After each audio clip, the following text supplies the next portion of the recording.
Bueno, pues hace un año aproximadamente que Julián Guindas nos llamó a construir el Frente Cívico Somos Mayoría.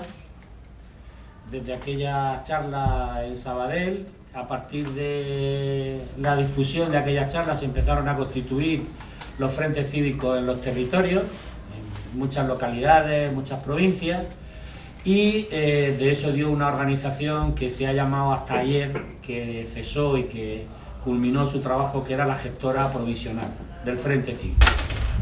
Por lo tanto, ayer ese órgano que durante un año ha dirigido, coordinado los trabajos del Frente Cívico, la extensión del Frente Cívico en todas las provincias del territorio de España, impulsor de campañas como la de no pagar la deuda, la del euro, y estar implicado en muchos colectivos sociales, pues ayer, como digo, culminó su trabajo. Culminó su trabajo pues acordando las últimas cuestiones para la realización de esta asamblea y de alguna forma ya los que componían ese órgano, que era una parte importante que fue y que es el colectivo Prometeo, personas que han trabajado mucho para que lleguemos hasta donde estamos, tanto organizativa como políticamente, por así decirlo, como una serie de compañeros y compañeras que Julio propuso para en esta primera fase constitutiva, además de los representantes de cada una de las provincias. Como digo, ayer ya culminó ese proceso y el domingo se elegirá una nueva coordinación, como nosotros le llamamos, no le llamamos dirección, un nuevo órgano de coordinación, una mesa estatal compuesta de 16 personas, que será la que ya en esta nueva fase, una vez constituidos, con unos estatutos de referencia y con un modelo organizativo, nos pongamos en marcha. Básicamente ha sido el trabajo este año, un trabajo arduo, difícil, con altibajos, lógicamente, porque todo proceso de inicio de constitución de algo, y máxime tal y conforme se ha ido conformando el Frente Cívico, sin medios económicos, sin recursos humanos dedicados especialmente a ello, con la labor voluntaria, militante del conjunto de la gente, y además con nuestros propios recursos, estar aquí hoy, esto le gusta decirlo a Julio, hoy se lo voy a sustraer, estar aquí hoy nos cuesta el dinero de nuestro bolsillo, nadie nos lo paga. Hay gente que está en el paro y en difíciles circunstancias, que ha hecho un gran esfuerzo para poder estar aquí hoy y constituir el Frente Cívico. Por tanto, yo nada más, y le doy la palabra a Juan Rivera, el compañero que os va a explicar qué estamos haciendo hoy, cómo se va a desarrollar hoy el foro social del Frente Cívico aquí en Rivas.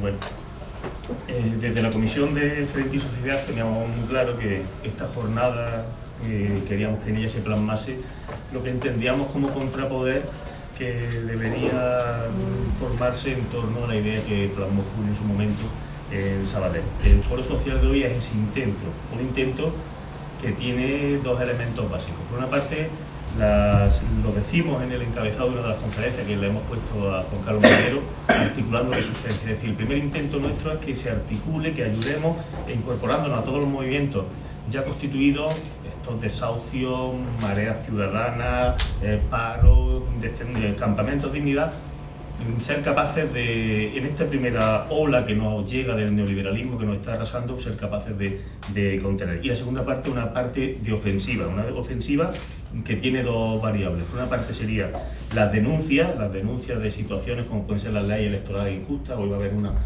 ponencia sobre ello, la denuncia de la intromisión de los poderes del Estado dentro, por ejemplo, del Poder Judicial. También vamos a tener ahora mismo, dentro de media hora, una ponencia de la jueza Manuela Carmena sobre separación de poderes, y después una parte propositiva. ¿Y cuál es la parte propositiva? Pues 4 ejes de actuación preferente.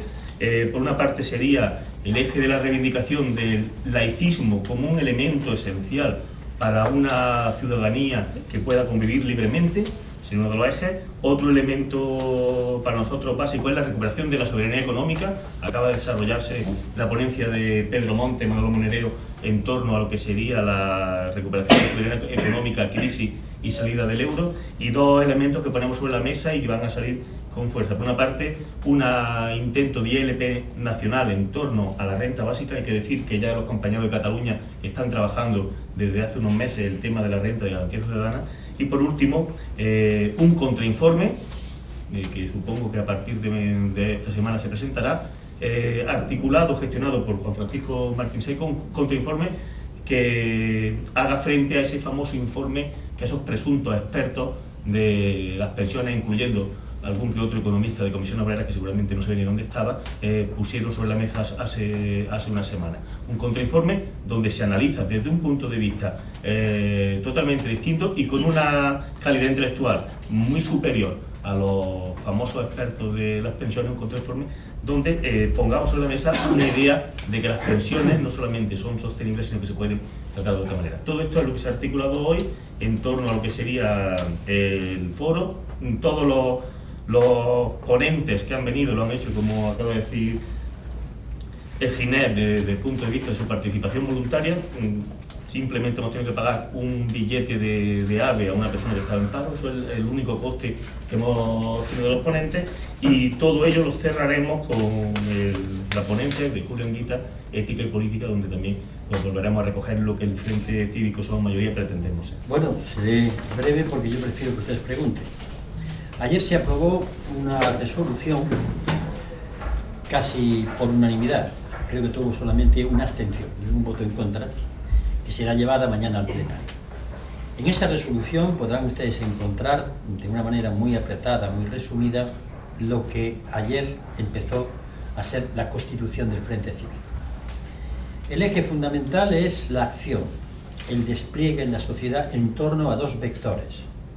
Uno que llamamos articular resistencias, es decir, estar presente, solos o con otros, preferentemente con otros, en todas aquellas luchas que en estos momentos existen o puedan existir frente a la agresión por parte de los poderes económicos y políticos.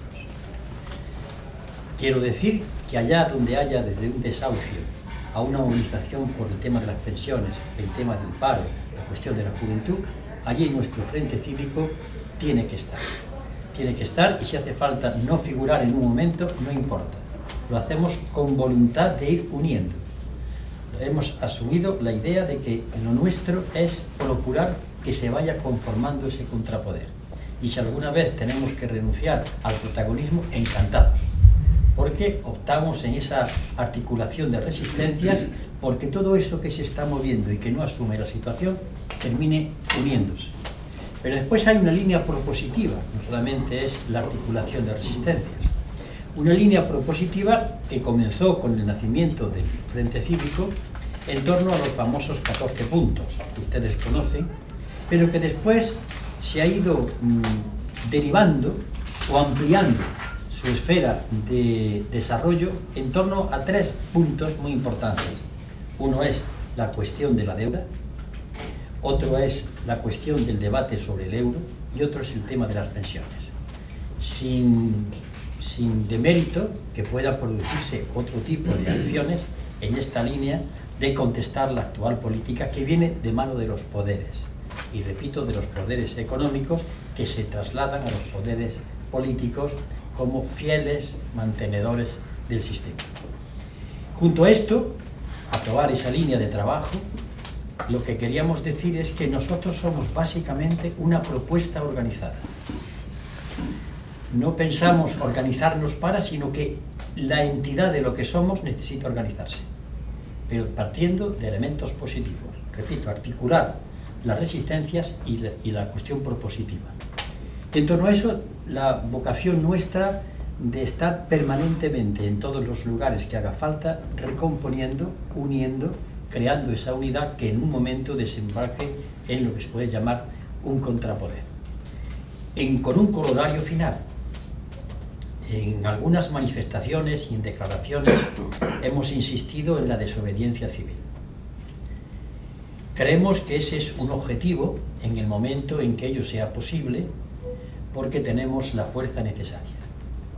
Y no es una posición gratuita, sino que está rigurosamente fundamentada, no solamente en una trayectoria que en España ha tenido personas que lo han ido expresando, sino que además está basada en la solemne Declaración de Derechos Humanos de las Naciones Unidas en su tercer considerando.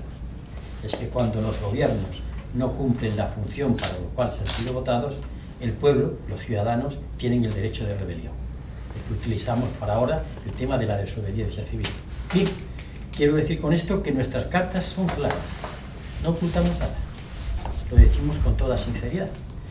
Y sobre todo, para terminar ya, porque somos conscientes de una cosa: no estamos en un momento normalizado, estamos en una situación de excepción económica, social y política, con una constitución que nadie desarrolla, es más, se legisla vulnerándola, con una desafección hacia la política, en un momento en que la corrupción parece ser que es la médula espinal de toda la sociedad española y de sus élites. Esa situación de excepción no puede resolverse con una convocatoria de elecciones, y no porque estemos en contra de las elecciones, sino que con esa simple medida no hay solución. Necesita, por tanto, que el soberano, el pueblo, se constituya como tal, y somos conscientes de que ese soberano está muy atomizado, está muy dividido, está muy parcializado.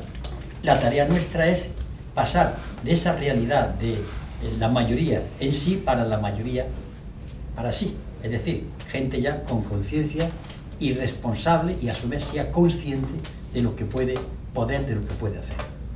Este es nuestro Frente Cívico, que ayer dio el primer paso en su constitución y que mañana lo culmina. Si tienen alguna pregunta, estaremos encantados de atenderla.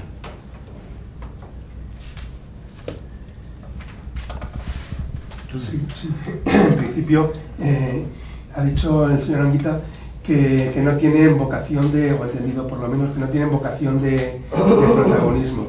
Por lo tanto, entiendo que el objetivo no es presentarse a unas elecciones como partido político, y entiendo entonces también que el objetivo es influir en los partidos políticos para que cambien su estrategia de alguna forma. Si alguna vez culminamos la labor de constituirnos en contrapoder, seremos una influencia determinante, y si fuese así, la ejerceríamos. No cabe la menor duda, de las maneras que en ese momento pues haga falta hacer. Porque lo importante, cuando hemos apelado a la desobediencia civil, es que hay que hacerla. No es una cuestión de declaración. Naturalmente, hoy nosotros no podemos decir que vamos a ir a una desobediencia civil porque sería ridículo ahora. Por tanto, tenemos el objetivo en eso, como paso político fundamental en el que la soberanía nacional cristaliza. Pero para eso hay que tener fuerza unida.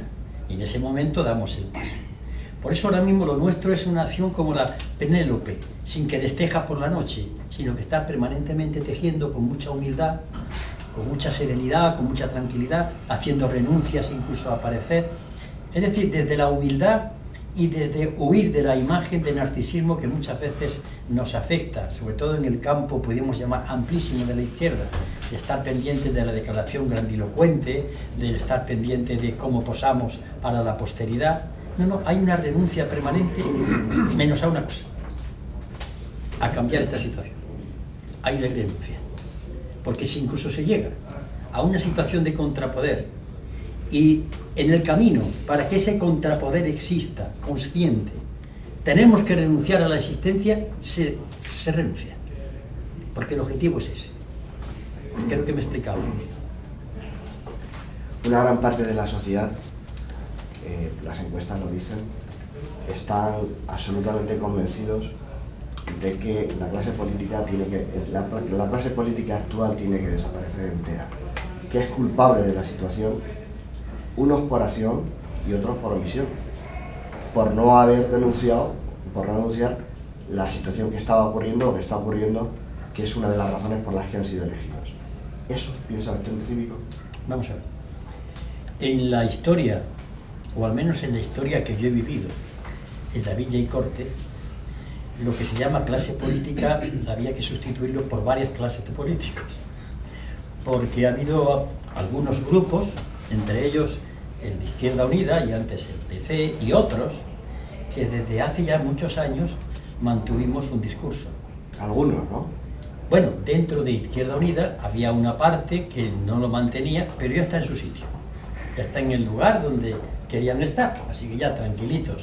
Es decir, nos opusimos al tema de Maastricht, al tema de la moneda única, no porque creamos que la moneda única en una Europa unida no tenga razón de ser, pero no está, como se ha hecho esto. Y por tanto, el tema de unas elecciones entendemos que no lo resuelve. No lo resuelve porque hay dos partidos políticos, en todo caso la tercera fuerza política está emergiendo con más fuerza, pero no llegará a tener la capacidad y fuerza suficiente. Estaríamos siempre en lo mismo. Ahora bien, la llamada clase política es una consecuencia también de la sociedad en la que estamos. No nos engañemos, En esto a mí me gusta hablar claro. Los políticos que tenemos y que somos, hemos nacido en esta sociedad. Y tenemos los fallos y los errores de esta sociedad. Nuestro crimen es que cuando llegamos a ejercer cualquier responsabilidad política, tenemos que combatir eso que en la sociedad constituye una norma. Me explico. El político corrupto es aquel que cuando ha llegado a ejercer una responsabilidad, en vez de ser ejemplo de dignidad, de coherencia, hace lo que una parte de la sociedad no desdeñable ve conforme. No tendría sentido, si esto no es así, cómo la gente vuelve a votar a corruptos. No tendría sentido. Luego entonces tenemos que ver que el producto llamado político es hijo de una sociedad. Y no le estoy quitando la responsabilidad política. Yo soy el que he defendido públicamente y en artículos que en el caso de corrupción, el ser político, dirigente político, para mí es una especie de, no de atenuante, sino de agravante.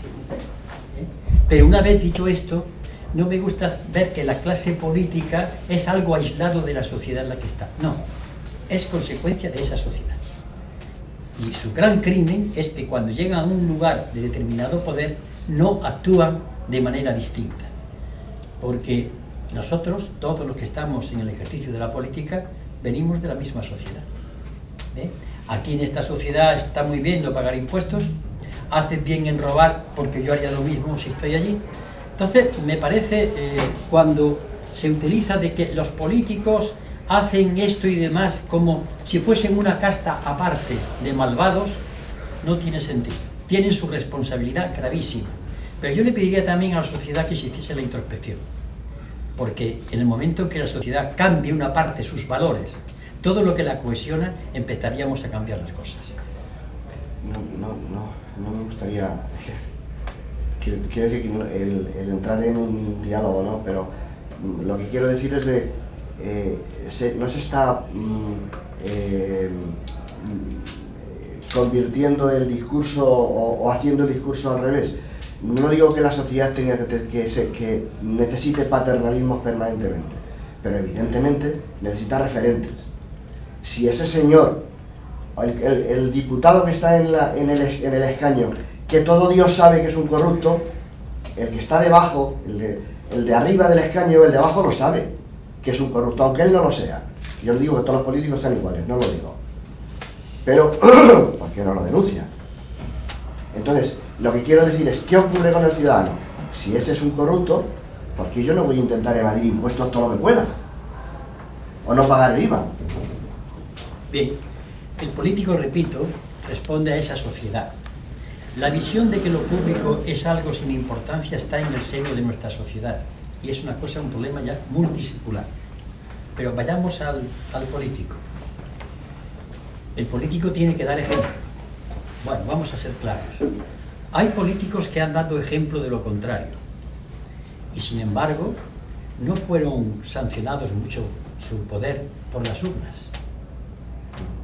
La experiencia mía, en concreto, nos dice que si fuese verdad que el pueblo vota a la gente que considera decente, no me explico esta mayoría que hay ahora ni la que hubo antes. No me la puedo explicar. Permítanme una anécdota que me sucede con mucha frecuencia.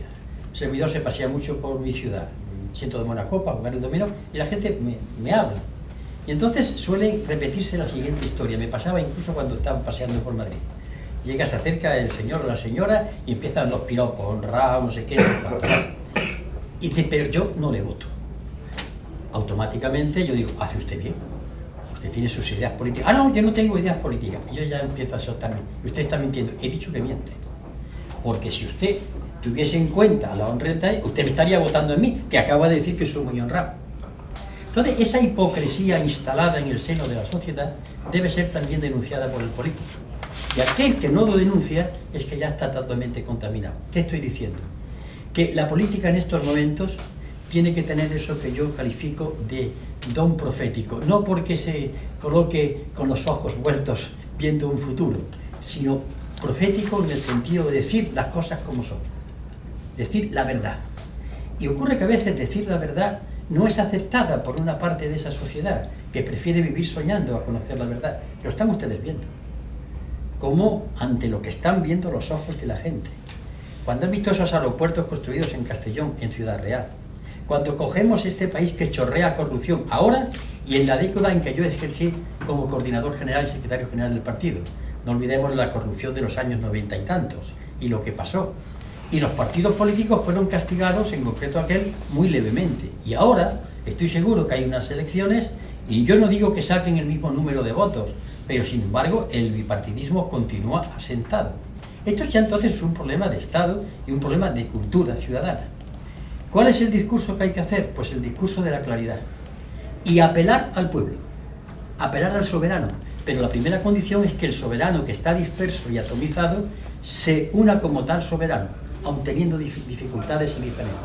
Y por parte nuestra nos queda hacer el mejor de los discursos posibles, predicar con el ejemplo. En el momento en que eso se haga, y creo que hay mucha gente que lo está haciendo, y que además sea reconocido por los medios de comunicación, de que es posible hacer otra cosa, ya empezaríamos a cambiar. Lo que pasa es que el poder, sobre todo el poder fundamental, que es el económico, tiene sus vías de penetración en medios de comunicación, en las cátedras y allí donde se reproducen constantemente las manifestaciones de la ideología o de los valores dominantes. Este es el drama de nuestra tierra, en concreto, este es el drama de la sociedad española, que es un producto histórico, un precipitado histórico de 500 años. Estamos repitiendo males que vienen de hace tiempo. Y esta es una lucha cultural, que no tiene más arma que estar con el ejemplo y estar permanentemente con la actuación, mostrando que hay otra forma de hacer el ejercicio político. No tengo más que pensar sobre esto. Aquí, por ejemplo, en Rivas Vacía Madrid, la gente pregunta sobre el Frente Cívico. Realmente la gente normal, no la gente que está en partidos políticos y que está integrada al Frente Cívico, que eso sería otra pregunta, a qué están dispuestos a renunciar. Pero aquí te dicen, bueno, ¿y si hay elecciones? Porque vemos el avance de... Es decir, el castigo ha ido en parte a la abstención. Entonces, esa supuesta, porque normalmente la derecha es castigada levemente, la izquierda es castigada, la supuesta izquierda es castigada mucho más fuerte, y normalmente es con la abstención. Entonces, toda esta gente que mira, vamos a calificarlo con cariño, el Frente Cívico, que incluso participa, que va a algunas asambleas, dice, pero bueno, si hay elecciones próximas, ¿a quién voto? Bien, para contestarle, seguramente yo haré referencia a algunos datos en los cuales parecerá que estoy fuera del Frente Cívico.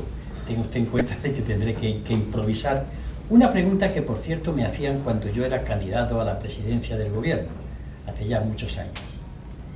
Yo siempre empezaba contestando lo siguiente: díganme ustedes, ¿qué partido político ha fundado el señor Botín? ¿El señor González? ¿O don César Alierta? ¿Qué partido político han fundado ellos? Ninguno. Se valen de los que hay. Por tanto, la cuestión de poder no implica necesariamente apoyar a una fuerza política. La cuestión de poder es tenerlo y ejercerlo. Y para eso, estoy hablando en la teoría, en la pizarra, pues el tema electoral es secundario. Por eso el Frente Cívico existe, porque quiere crear un poder, y el tema de las elecciones está ahí cada 4 años o cada X años. Pero no nos olvidemos que también es una posibilidad Yo creo que el Frente Cívico, conforme se va desplegando, en un momento determinado tendrá que decir, bueno, pues recomiendo a mis compañeros afiliados que vote a tal, o que vote a cual, o que se abstenga, o que vote en blanco.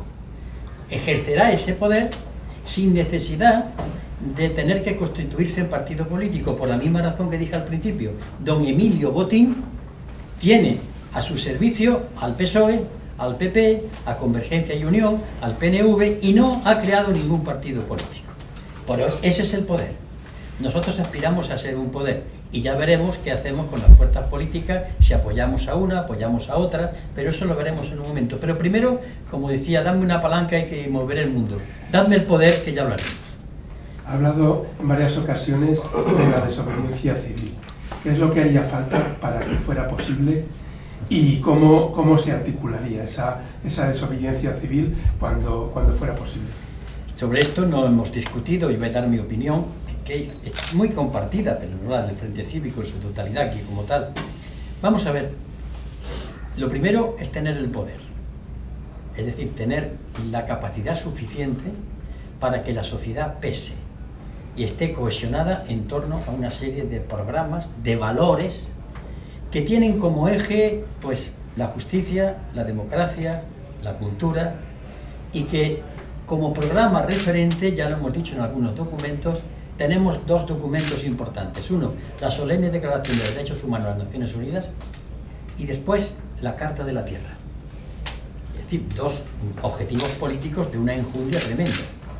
Pero a partir de ahí, nuestro poder va a venir en función de lo que seamos capaces de hacer en la calle. Y cuando digo la calle, no solamente estoy hablando de la movilización y de la manifestación. Para mí el concepto calle implica concienciación, trabajar con la sociedad, influir en ella, debatir con ella, porque se entiende movilización como la ocupación de la calle. Y para mí la ocupación de la calle, que es necesaria, es el corolario de una acción anterior que supone la concienciación. Y supone además el seleccionar y primar los actos. Ustedes se habrán dado cuenta, y lo que pasará en Madrid, lo veo yo desde Córdoba, la cantidad de movimientos y de actos que hay todos los días de protesta, es que no podemos, nos damos abasto. Llegará un momento que tendremos que pensar si eso se puede coordinar, y ganando conciencia, para que cuando salgamos, eso aparezca en las primeras páginas de los periódicos. Por eso, el problema primero, antes de declarar una ofensiva, es tener la fuerza necesaria para que la ofensiva se haga notar. Y esta es la labor que hemos hecho de tejer. Y, naturalmente, ¿qué es la desobediencia civil? Bueno, algunos de nosotros, yo creo que bastantes, tenemos como referencia a un tal Gandhi. Gandhi era una fuerza tremenda, tenía el valor y la audacia de renunciar a la violencia, entre otras cosas por inútil. Y además sabía el poder emergente que significa una mayoría silenciosa, no la que se mete en su casa, digo que no grita, que sale a la calle sabiendo lo que quiere. Eso ya es una desobediencia civil que comienza por pequeños actos y culmina con el gran acto. Ayer yo asumí una especie de enmienda que quería colocar al final de la resolución una frase de Abraham Lincoln, que hablaba el derecho del pueblo a la rebelión. Y por tanto la palabra rebelión y desobediencia civil no son ni más ni menos que condición sine qua non con una condición previa, que haya fuerza.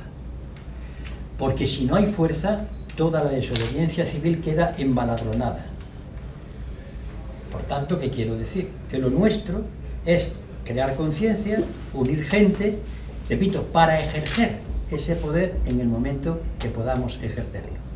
Y eso significa, desde luego, no digo una declaración de guerra, significa una declaración de intenciones para que todo el mundo sepa qué es lo que queremos, propios y extraños.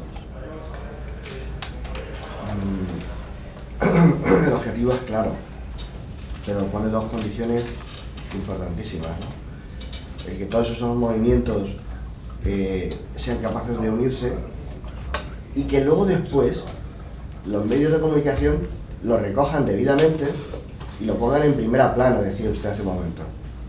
No quiero ser pesimista, Pero vamos, ese botín y esos otros que ya hasta no me gusten son los dueños de esos medios de comunicación.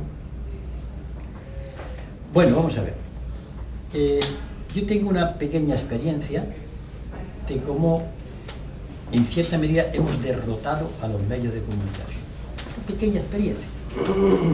Cuando surgió la famosa campaña de la pinza, sabíamos que teníamos a los medios en contra, a la inmensa mayoría. ¿Qué hicimos en Madrid? Pues publicamos un folletito, muy bien editado, muy pobre por otra parte, pero limpito, aseado, ¿no? En donde poníamos, para que la gente supiera, las votaciones en las que había coincidido el PP y el PSOE, era abrumadora.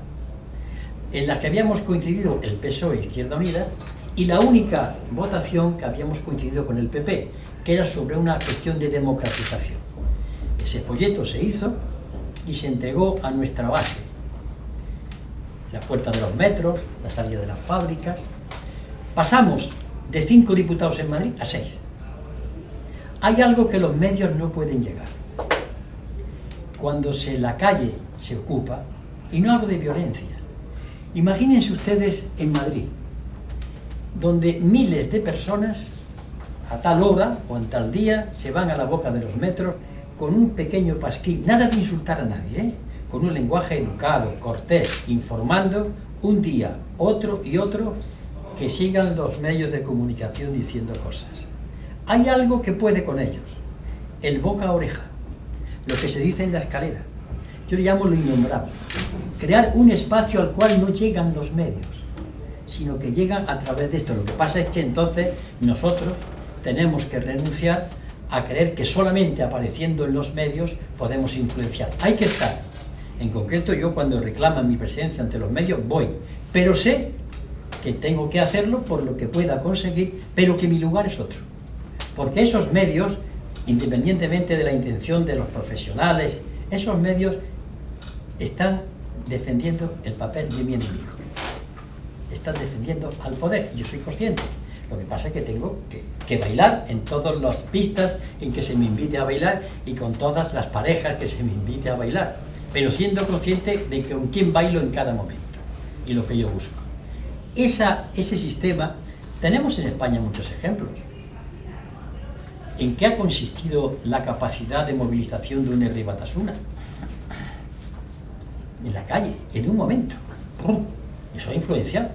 Entonces, cuando yo decía que usted está defendiendo el rebate de una mirte, yo estoy diciendo que hay un ejemplo en donde la movilización de la calle le crea al poder dolores de cabeza. Ya está, independientemente de sus objetivos y de lo que busque.